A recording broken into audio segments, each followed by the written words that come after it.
My name is Kimberly Pearman, and today I'm going to talk about my interpersonal communication project. This project is for HSCO 508 at Liberty University. So let's start with an intro and a table of contents. Next slide. This is the outline of my presentation. The topics I'm going to discuss today are an intro about me, my overarching goals for my life, my communication background, what enlarging a conversation actually means, behavioral blends, how my behavior has influenced my communication, barriers to my communication, noise pollution, and an action plan to how I'm going to improve my communication skills better. Next slide. This is an intro, so my name is Kimberly Dawn Pearman. I grew up in Blacksburg, Virginia, and I'm currently 22 years old. A neat fact about me is that I was raised by my great aunt and my great uncle, and not my biological parents, but I do know them, and they are a big part of my life. I earned my bachelor's degree in sociology and was an active member of my school's BCM. I'm currently pursuing a master's degree in human service counseling with a concentration in marriage and family. And my dream is to become a family service coordinator or a counselor. I really enjoy working with children and families, and I want to make a difference in their lives. Next slide. My overarching goal in my life is to voice my feelings in a way that is more understanding and less likely to be misunderstood by others. I want to be in other people's shoes. I want to think in a different way than just thinking how I'm feeling or how my brain is processing something that someone else is saying. This class has taught me skills on how to improve and meet my goals in the communication and actually working on how to think outside the box. Don't just think of myself, but to think of how someone else is feeling and what they're dealing with. Next slide. Growing up, I had a hard time making friends, and this would cause some barriers and gaps in my communication skills. I didn't make friends until I was in late middle school, freshman year in high school. But that surely changed. When I started college, I just decided, hey, I can't be shy anymore. I need to put myself out there and make friends.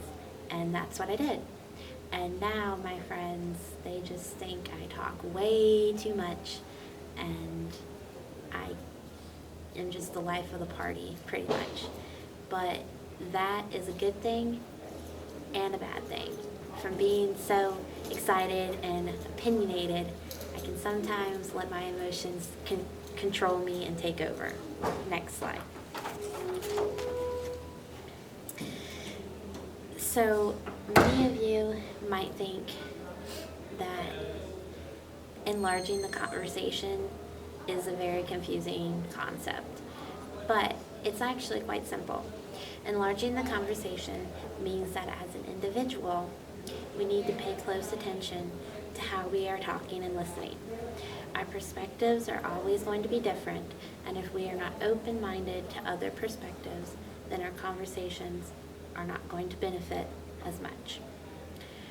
Using special skills and techniques on how we can talk and listen better will help us decrease misunderstandings and create benefiting conversations with everyone we come into contact with. Next slide.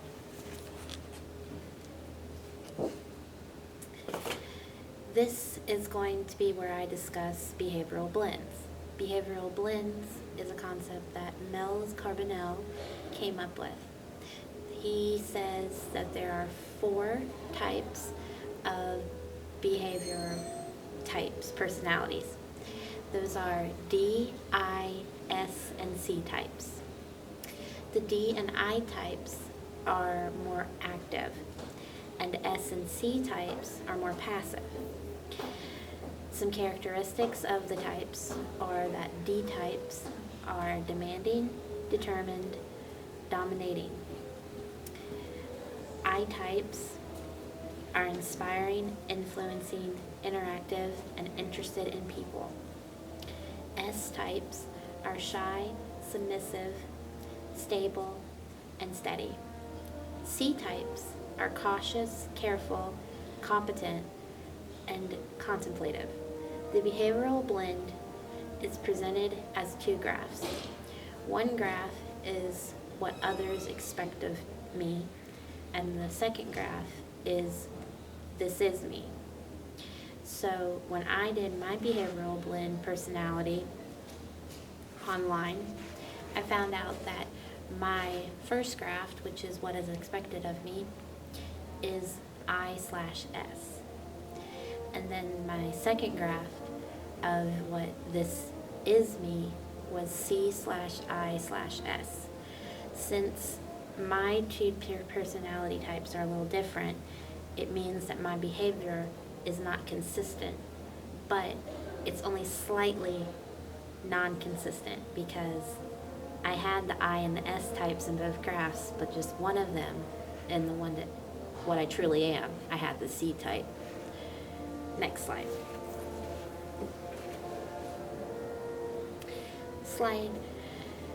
This slide is going to give you an overview of what my personality type is. As I said in the previous slide, my behavioral blend is C/I/S.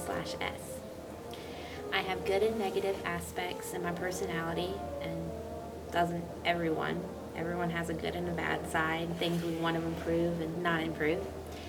But my positive sides, qualities, is that I'm great with people, I'm friendly, caring, I'm good at resisting peer pressure. I know when if something feels wrong to me, I'm not going to do it. I'm not pushy unless someone offends me, and that kind of ties into my bad traits. My bad traits are that I speak my mind,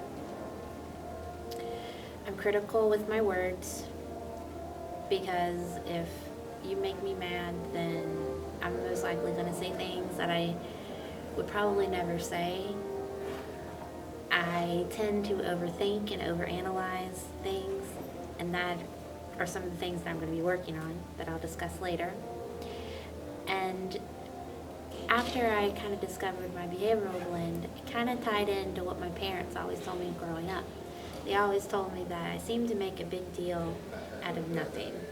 So like something so small, I will just dwell on and can never really let it go. Next slide. My behavioral blend has influenced my communication in many ways. One way is that since I am caring and listen attentively, people can come to me with their problems. This only changes when people realize I tell them the way I think, and I am known to be harsh with my honesty. I am always overthinking things, as I said before, and I never just go with the flow. This makes people think I am not fun to be around, or I just don't know how to live life to the fullest. Next slide.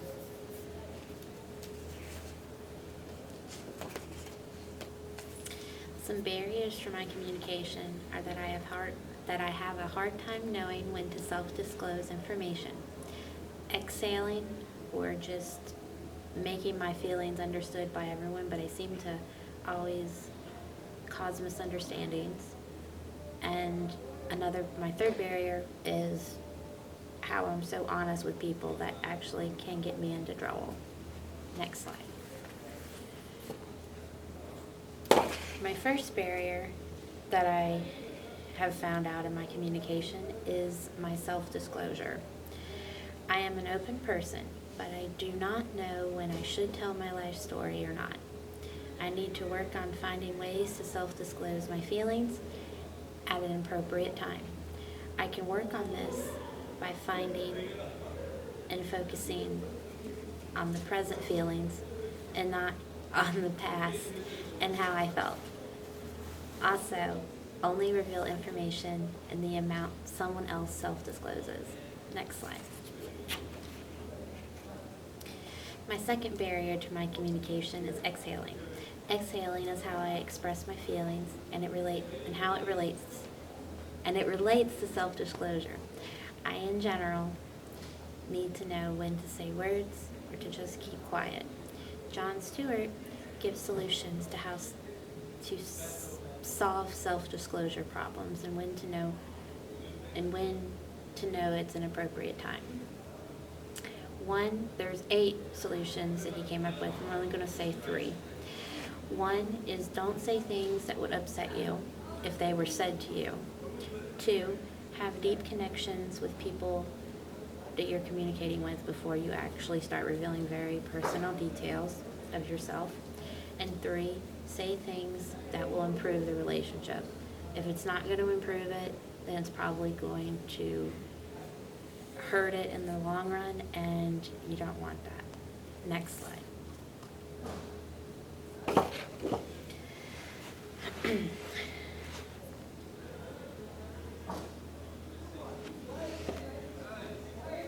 My third barrier is how I let my emotions control my words. When I am mad, I say everything I feel or that comes to my mind.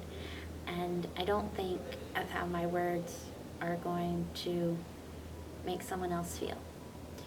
This is what James Peterson calls the flat brain theory. We think and feel with our stomachs, head, and heart. They all connect to form communication. I can fix this by calming down first before I say anything to people, because when something goes wrong, I want to solve it right away. But I'm usually still worked up, so I'm saying things I regret later on. So making sure that I'm calm before I solve the problem is what I should do. Next slide.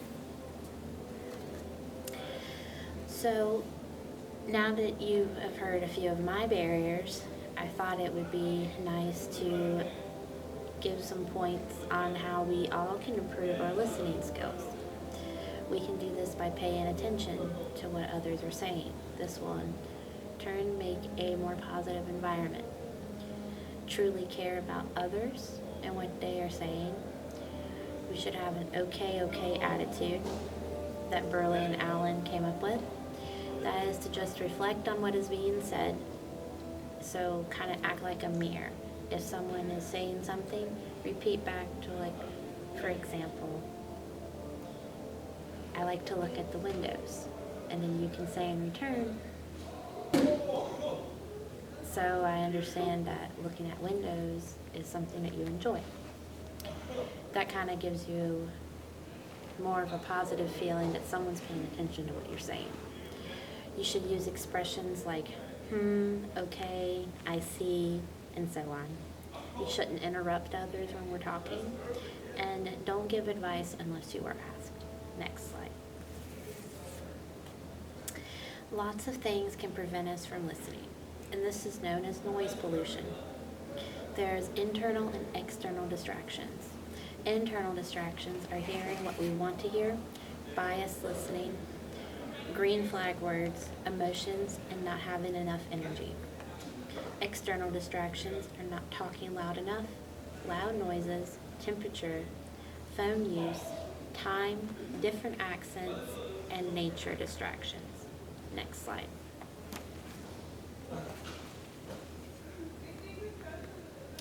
So how can we prevent noise pollution? To prevent internal distractions, we should not talk to someone when we just had a fight.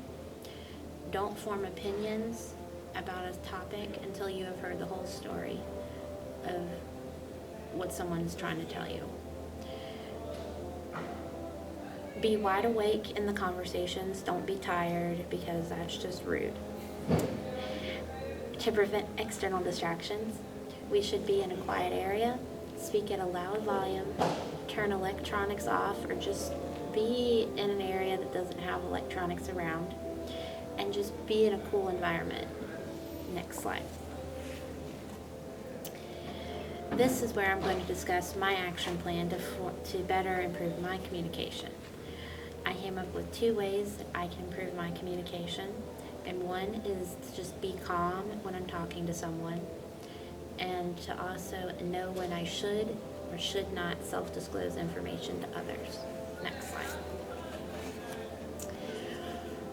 What I can do to make sure I am calm, which is my first action plan step, is that I can breathe and meditate before I talk to someone after I've been upset with them.